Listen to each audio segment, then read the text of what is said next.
Guys, welcome back to my channel. First and foremost, I do want to apologize. A few weeks ago, for like the last 2 weeks, I've been filming videos for you guys, like letting you guys follow me through class. And we went to the art museum, well, the body museum, excuse me, in Atlantic Station here in Atlanta a few Fridays ago. I caught myself filming that, and I caught myself filming a day letting you guys follow me through clinic. Went back through the videos to try to piece everything together, make one big video. I didn't like it. It was horrible. So I'm starting from scratch. Yeah, I'm starting from scratch, and the main thing that I want to do in this video is answer some of the questions that I was asked in the comments a few days ago. Some of the questions was from a week ago. This video would just be pretty much that, and I'll go over how my semester went overall. We officially completed our first semester. Excuse me. We officially completed our first semester on Friday, May the 4th. We have a week break, and then we go back, I think the 15th, the Monday after Mother's Day, whichever date that is. That's the day we go back. So some questions that I've been asked. The first question: is it good or bad to retake classes? I'm going to answer this a few type of ways. It's all going to depend on the year that you started school, the year that you took the classes and you're thinking about retaking the classes, and the school that you apply to. Please keep in mind that every school has their own rules and regulations, and sometimes they're different, sometimes they're similar. I started college back in 2010, and when I first started, you could retake a class. So I'll give you a prime example. I took Anatomy 1 3 times. The first time I made a D, the second time I made a C, the third time I made an A. The first 2 times I took anatomy, I took it at the same college, which was the college where I received my bachelor's degree. During that time, the way the retaking classes went, if you took a class and you retake it during that time, it'll replace it. So the D that I made, the D was never on my transcript. All people seen was the C, because I took the class, I made a D. During that time, if you retook a class, the grade will replace it. That's that. So from 2010 to 2012, I'm pretty sure that's how the whole system went as far as retaking classes. In 2013, what happened was you can retake classes, they'll just average out. So let's say if I would have taken, to make things easier, I'm going to give you this example. Let's say if I took Anatomy 1 and I made an F, but I came back and I took it the following semester and I made an A. At that point, my F wouldn't be replaced with my A, because the way they did retaking classes had changed. So at that point, my grade for anatomy would have been a C, because an F plus an A, if you divide it by 2, the GPA of it is a C. With that being said, a few things. You have some schools where they will not accept classes over 5 years. So when I took my anatomy in 2010, Anatomy 1. Took Anatomy 2 then next year, so 2012. One of the schools that I originally applied to that I did not get accepted in, I had to retake anatomy at the time of going to apply for that program, because those classes were over 5 years old. I graduated in 2015. So in that instances, they will look at, some schools will look at just the classes you retook. Some schools won't look at those expired classes, because they're expired, they don't count. Now, I did email a lady that was the coordinator for a sonography program for another school, and it was a lot of back and forth, a lot of misunderstanding, not knowing their policy. But when it got down to the end results, they look at all attempted classes, whether you took it and failed it, took it and passed it, whether it got transferred in or whether it was going to count as a transfer credit, whether it was over 5 years or not, they looked at it all. So as far as if retaking classes are good and bad, it would depend on the school. My personal opinion would be, if you make a bad grade, try to retake it. If you can retake it and you know you can make an A, retake it, period. Because sonography is just that program right now, that area that's just, it's so competitive. It's no way you're going to get into a sonography program with C's. I mean, that's just the truth at this point. It's very competitive. The people that's getting into these programs and applying to these programs, they have A's. They're overachievers. They're definitely exceeding, so you want to be up there with them. You don't want to go in and try to apply with a C. Now, that's not to deter anyone, because I've had people deter me when I wanted to get into my nursing program, because originally I wanted to do nursing, but I only wanted to be a NICU nurse. That didn't work for me. And also when I started to apply for my sonography program, people were like, oh, you got a B, you got 1 C, that's not going to work. So, and I still got in. Of course, I retook the classes, and when I retook the classes that was over 5 years, I made A's in all of them. But as far as the nitty gritty and what I'm going to get into as far as what I think when it comes to retaking classes, if it's good or bad, if you know that you can make an A, or if you're determined to make an A, retake it, no matter what. But you always want to go speak to the program coordinator, the advisor, whomever it may be for that program, and ask them, you know, how does the calculations work? If everything falls out and you retaking that class and you making that A is going to make that much of a difference, do it. But that's what I have to say about that. The next question I got was, do they look at all GPA or just the GPA of the required courses? Again, this is going to go school by school. The school that I got my bachelor's in, they are the only school in Georgia, honestly, that offers a bachelor's in diagnostic medical sonography. For that school, they looked at the GPA. You were ranked as far as where you sit to be accepted into the program. Your ranking was mainly on the required classes. A&P 1, A&P 2, physics or physical environment, because that school you could take physical environment. Most schools you cannot take physical environment and replace a physics. You have to take physics. That school you can do either or, physics or physical environment. So yes, the A&P 1, the A&P 2, the physical environment and or physics, the English courses, statistics, and college algebra. Those classes were the classes that they mainly use to rank you. You want to make sure you get A's on those. The second school that I applied to that I didn't get accepted in, you only had to take classes that were needed for the program. So they looked at those same exact classes to rank you, and you had to take the Hobbit test. So that's how you were accepted into that program. The school that I'm in now, I'm not 1,000% sure as far as the ranking status, how that works, because they don't really give you any information on how you were ranked.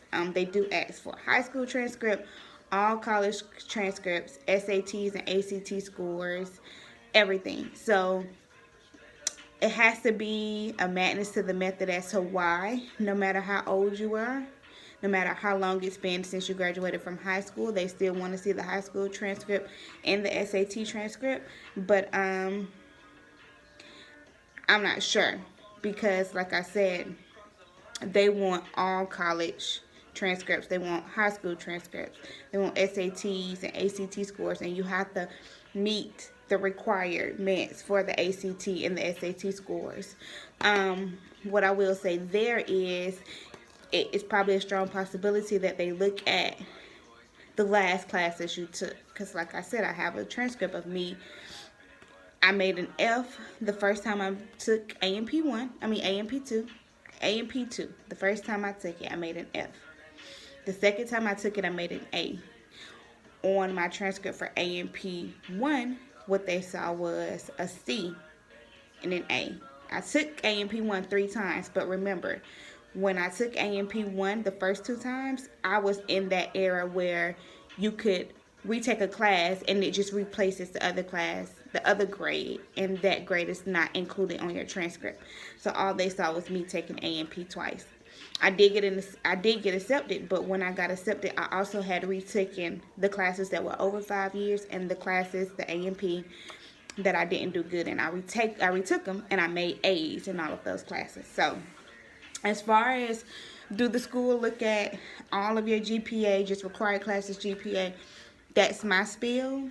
But I would highly recommend that you reach out to the coordinator or the advisor for the sonography program in which the schools that you are applying for, and ask them, get as much detail as you can for that school and that program, because every school is different. It's getting so competitive. The requirements, how they do things are changing constantly.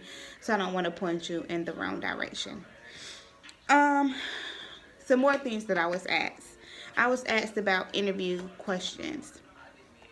So I'm going to once again drop the link below as to what I used as far as preparing for my interview. Now, most schools have taken the interview process out. There are still schools that do it, but a lot of schools now have moved to you having to take the Hobbit in replace of the interview in it, and you don't do the interview. If you apply to a school and the school does require you to do an interview, I'm going to put the link below again as to what I use. Now, I will give you this disclosure. I went, when it was time for me to prep for my interview, I used this website. I practiced for 2 weeks. Front and back, went over, wrote out my answers, went over them, recited them, changed them, revised them, edited them, redid it again. I was fully prepared, what I thought, based off the information I could find online.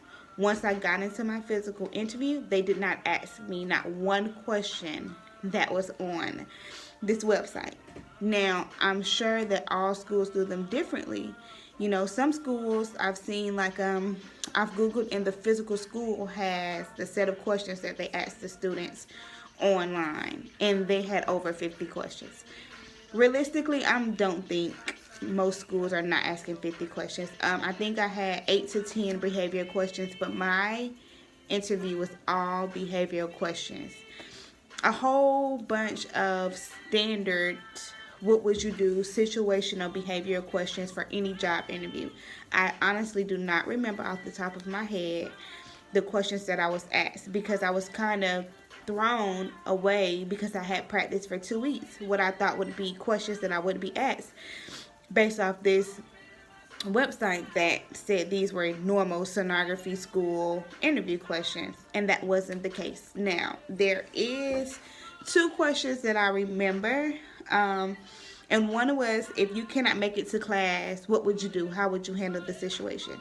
You want to be as professional as possible. You want to make sure that you give your teacher notice ahead of time. You want to make sure that you call and or send an email. I would probably do both. A text is not so professional. I mean,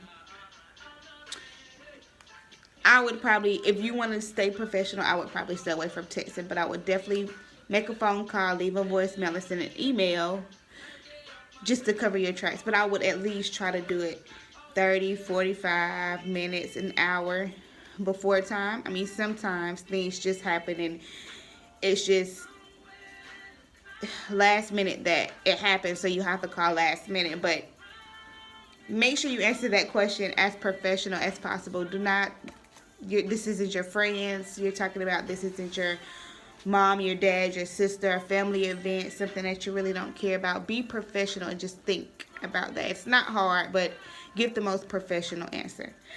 Another one I remember is, what does critical thinking mean to you? For me, critical thinking is learning what needs to be learned or understanding the information to apply it.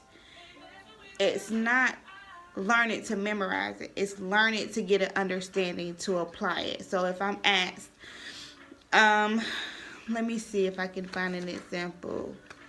So It's kind of like if you get a test question that's situational. You have to use critical thinking. For an example, they can say patient A presented to the ER with right upper quadrant pain, nausea, vomiting, a fever. The pain has been going on for 3 to 4 hours. The patient realized that the pain came right after eating a fatty meal and falling asleep. What could be wrong with the patient? Or what could be the patient's, these symptoms consist of what diagnosis? For me, I would think about gallstones in the gallbladder. So you have to critically think. You have to go back to what you learned. So for me, some signs and symptoms of gallbladder is right upper quadrant pain. I personally have gallstones, and I've been through this a few times in a year or so. The past 3 years, I've had a lot of gallstone attacks. So firsthand, I know this. So you would get right upper quadrant pain, and you would get it here. You'll also have pain in your back and your shoulders. You'll feel like weak. Some people have nausea, headache. For me, I get really hot. The pain will last for hours. If you're not taking any pain medication, the pain will last for hours. Anywhere between sometimes 6 to 10 hours. You'll feel nauseous. Some people will throw up. And it usually happens just depending on what causes. Everybody has different causes for their gallstone attacks, their gallbladder attacks. For me, mine is all random. I could eat a McDonald's all week, or I can eat a salad all week, and I can still have a gallbladder attack. But for some people, it's when they eat spicy foods or when they eat fatty foods and lay down. It usually wakes people up at night, so they'll eat it, they'll go to sleep, and in the middle of the night they have this pain. So for me, when it goes to what does critical thinking means to me, I got to think critically. I have been given these signs and symptoms, and based off what I know, what I've learned, what I've been taught, I have to use those things and do a process of elimination to try to figure out what could possibly be wrong with this patient. That's the best example I can give you. One of the best examples I can give you. So you want to think about what critical thinking means to you, and you want to explain that in a way of, and you can give a scenario, because I think I gave a scenario. I honestly don't remember, but knowing me, I probably gave a scenario as to what I meant to make it clear so they can follow the steps. The third question, I remember being asked a question about physics. I'm not 100% sure what it was, but I think it has something to do with like frequency and sound waves. Like, how does frequency affect sound waves, or how does vice versa? That's a physics question. I had literally just talked to the girl that took me on my tour about this, and I'm sorry, it's freaking springtime in Atlanta and the pollen is out bad, so I sound bad. I keep sniffling. I have allergies, so that's the reason why. But yeah, I remember me and the girl that was giving me my tour, we were talking, and we were talking about physics. We were talking about sound waves and frequencies, and I remember that being part of our conversation, so I used that example. You probably want to look up just like a few physics videos or just things about frequency and sound waves, just to have an idea. You don't have to go in depth, because it wasn't really a really in-depth question, whatever it was about physics, but it was one question about physics. So yes, when it comes to the interview process, just think about any behavior or situational question that you can be asked at a normal job interview. What you could do is just Google behavior or situation job interview questions, and that would work for you, because they don't say like, oh, well, in the sonography world, they just plain out ask you the same way a job interview will ask you. Like, what would you do in this situation, or how would you respond to this, that, and the third? you can give any explanation. I would kind of make it medical if you have a medical background, but if not, just answer it as you would at any standard job interview. Okay, so that's it for the questions that I have been asked about under my comments. If you have any more comments or there's anything else that you want me to make clear, you want me to explain to you, you want to know, just let me know in the comment section, and on the next video I'll answer it.